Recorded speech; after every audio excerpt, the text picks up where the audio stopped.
Quando uma pessoa não está bem com Deus, mesmo vendo Jesus operar milagres na vida dele ou de uma outra pessoa, um milagre incontestável, na hora fica feliz, chora, agradece, mas depois vem o tentador, não foi bem assim, ele começa a raciocinar e vai descobrindo algumas coisas.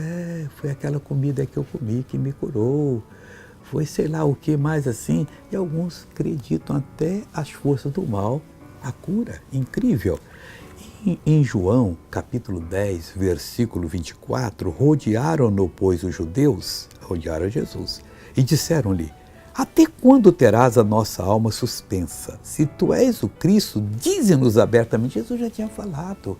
Ninguém podia fazer o que ele fazia se não fosse Deus. Hoje nós expulsamos demônio em nome dele, curamos enfermos, enfrentamos forças adversárias poderosíssimas e elas são derrotadas, porque ele é o Senhor, ele é o Cristo.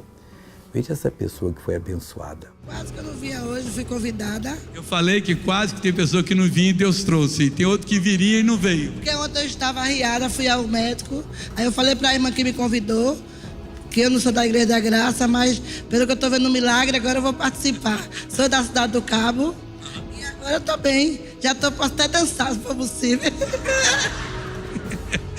Faz o que você não podia fazer agora aí. Também está com vestido curto.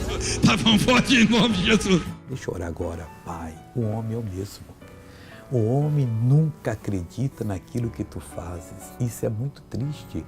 Mas agora eu me chego diante de ti, ó Deus, para abençoar essa pessoa, para exigir a sair do mal, e esse mal vai cair por terra agora. Eu estou ministrando a bênção para essa pessoa em o nome do Senhor Jesus. E eu digo, inimigo, saia dessa pessoa, vá embora agora, não oprima mais, em nome de Jesus Cristo. E você levanta as mãos e diga: obrigado, Jesus. A bênção é minha para a tua glória.